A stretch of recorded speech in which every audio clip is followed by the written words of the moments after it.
तो आइए दोस्तों जानते हैं बिहार की ताज़ा खबर सिर्फ 10 मिनट में। उससे पहले वीडियो को लाइक, चैनल को सब्सक्राइब कर दीजिए। पटना में जल जमाव से जनजीवन अस्त व्यस्त। भारी बारिश के कारण पटना शहर के कई इलाकों में जल जमाव की स्थिति बन गई है। राजेंद्र नगर, कंकड़बाग और पटना सिटी में लोगों को घरों से निकलना मुश्किल हो गया। नगर निगम ने 30 से अधिक पंप लगाए हैं, लेकिन पानी निकासी धीमी है। स्कूलों में 2 दिन की छुट्टी घोषित की गई। स्थानीय प्रशासन ने राहत शिविर भी बनाए हैं। लोगों ने बिजली कटौती और साफ सफाई की मांग तेज कर दी है।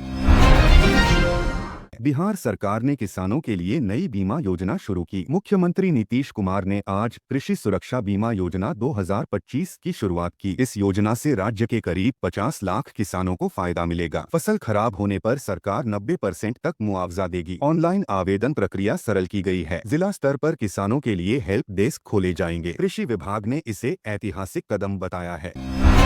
गया में दुर्गा पूजा की तैयारियां जोरों पर। गया शहर के हर मोहल्ले में दुर्गा पूजा की सजावट शुरू हो गई है। बांसघाट और मुरारपुर पंडालों में थीम आधारित मूर्तियां तैयार की जा रही हैं। सुरक्षा के लिए 200 अतिरिक्त पुलिस जवानों की तैनाती हुई है। शहर में ट्रैफिक कंट्रोल के नए रूट बनाए गए हैं। बिजली विभाग ने निर्बाध सप्लाई का भरोसा दिया है। लोगों में त्योहार को लेकर खासा उत्साह देखा जा रहा है।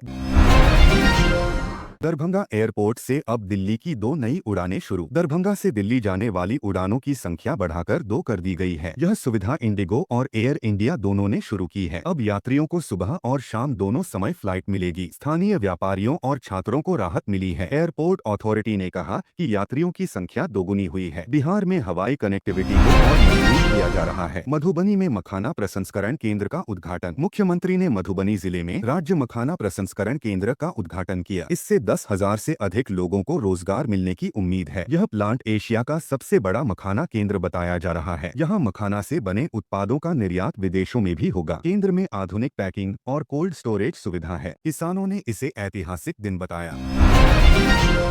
पटना में जल जमाव से जनजीवन अस्त व्यस्त। भारी बारिश से पटना के कई इलाकों में पानी भर गया है। राजेंद्र नगर, कंकड़बाग और पटना सिटी की सड़कें जलमग्न हैं। नगर निगम ने 40 से अधिक पंप लगाए, लेकिन पानी की निकासी धीमी है। स्कूल और दफ्तर बंद रहे, लोग घरों में फंसे हैं। प्रशासन ने राहत शिविर और भोजन की व्यवस्था शुरू की। स्थानीय लोग नाराज हैं कि हर साल यही स्थिति बनती है। बिहार सरकार ने किसानों के लिए नई बीमा योजना शुरू की। मुख्यमंत्री नीतीश कुमार ने कृषि सुरक्षा बीमा योजना 2025 की शुरुआत की। इस योजना से राज्य के 50 लाख से अधिक किसान लाभान्वित होंगे। फसल खराब होने पर सरकार 90% तक मुआवजा देगी। ऑनलाइन आवेदन प्रक्रिया को आसान बनाया गया है। हर ब्लॉक में किसान हेल्प डेस्क बनाए जाएंगे। सरकार ने इसे किसानों की आत्मनिर्भरता की दिशा में कदम बताया है। सैकड़ों घरों में पानी घुसने से लोग पलायन कर रहे हैं। एनडीआरएफ और एसडीआरएफ की टीमें राहत कार्य में जुटी हैं। लगभग 5,000 लोगों को सुरक्षित स्थानों पर पहुंचाया गया है। सरकार ने राहत सामग्री और राशन भेजने के निर्देश दिए हैं। स्थानीय लोग तटबंधों की मरम्मत की मांग कर रहे हैं।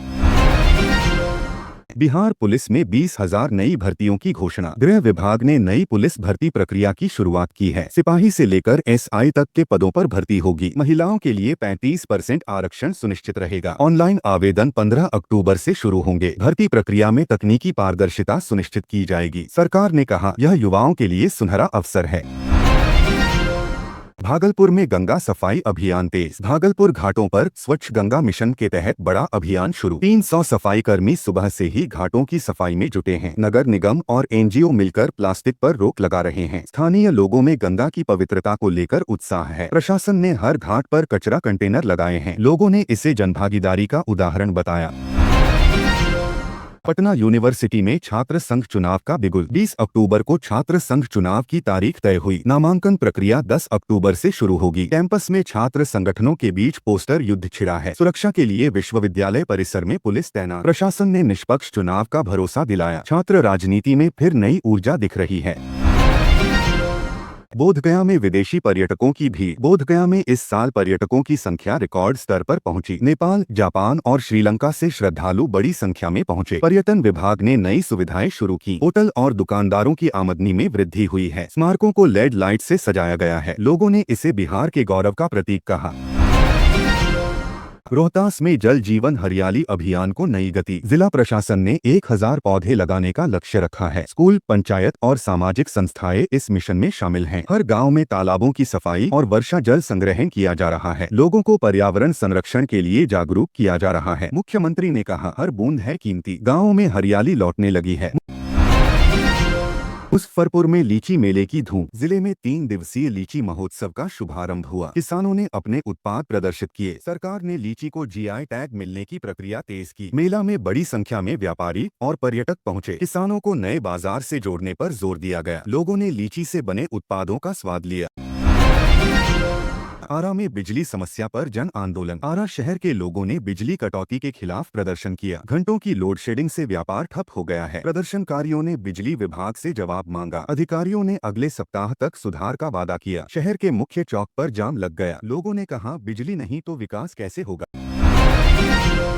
नालंदा में बौद्ध अध्ययन केंद्र का उद्घाटन। राजगीर में अंतर्राष्ट्रीय बौद्ध अध्ययन केंद्र खोला गया। यहां नेपाल और जापान के विद्वान शामिल हुए। केंद्र में बौद्ध धर्म और दर्शन पर शोध किया जाएगा। पर्यटन विभाग ने इसे विश्वस्तरीय बताया। राज्य सरकार ने 50 करोड़ की लागत से केंद्र बनवाया। राजगीर फिर से ज्ञान की धरती बन रहा है। समस्तीपुर में रेल हादसा टला। समस्तीपुर जंक्शन पर बड़ा रेल हादसा टल गया। पटरियों पर दरार दिखते ही गार्ड ने ट्रेन रोक दी। समय रहते कार्रवाई से सैकड़ों यात्रियों की जान बची। रेल अधिकारियों ने जांच टीम गठित कर दी है। स्थानीय लोगों ने रेल कर्मियों की सतर्कता की सराहना की। रेल विभाग ने मरम्मत कार्य तुरंत शुरू किया। किशनगंज में सीमांचल एक्सप्रेस का विस्तार। किशनगंज से दिल्ली जाने वाली सीमांचल एक्सप्रेस अब लखनऊ तक जाएगी। रेल मंत्रालय ने नई सुविधा की मंजूरी दी। यात्रियों को अब लखनऊ पहुंचने में समय और पैसा दोनों की बचत होगी। ट्रेन में एसी चेयर कार भी जोड़ी गई है। लोगों ने इसे ऐतिहासिक निर्णय बताया। रेलवे ने दिसंबर तक सेवा शुरू करने की बात कही। बेतिया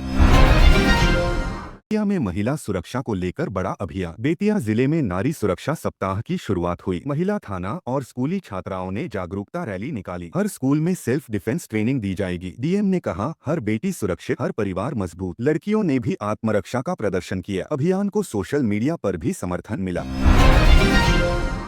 सीवान में स्वास्थ्य शिविर में हजारों ने जांच कराई। सीवान जिला अस्पताल में निःशुल्क जांच शिविर आयोजित हुआ। 200 से अधिक डॉक्टरों ने लोगों की जांच की। डायबिटीज, ब्लड प्रेशर और आंखों की जांच पर जोर रहा। लोगों को मुफ्त दवाइयां भी दी गईं। जिलाधिकारी ने कहा, स्वस्थ बिहार, खुशहाल बिहार। लोगों ने इस पहल की तारीफ की। बाजार का शुभारंभ। हाजीपुर में किसान स्मार्ट मार्केट की शुरुआत हुई। अब किसान सीधे उपभोक्ताओं को सब्जियां बेच सकेंगे। मध्यस्थों की भूमिका खत्म होगी और किसानों को उचित मूल्य मिलेगा। ऑनलाइन पेमेंट की सुविधा भी जोड़ी गई है। सरकार ने कहा, यह बिहार के कृषि भविष्य की नींव है। किसानों में खुशी की लहर है।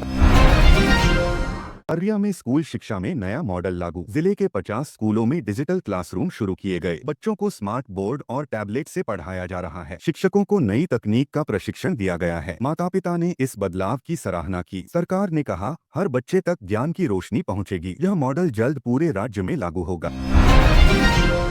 सहरसा में बाढ़ से 12 पंचायतें प्रभावित। कोसी नदी का जलस्तर फिर से बढ़ने लगा है। सहरसा के सोनवर्षा और सिमरी बख्तियारपुर इलाकों में पानी घुस गया। एनडीआरएफ की टीमों को राहत कार्य में लगाया गया है। लगभग 3000 परिवार सुरक्षित स्थानों पर पहुंचाए गए हैं। सरकार ने राहत सामग्री वितरण के निर्देश दिए हैं। लोग ऊंचे स्थानों पर शरण ले रहे हैं।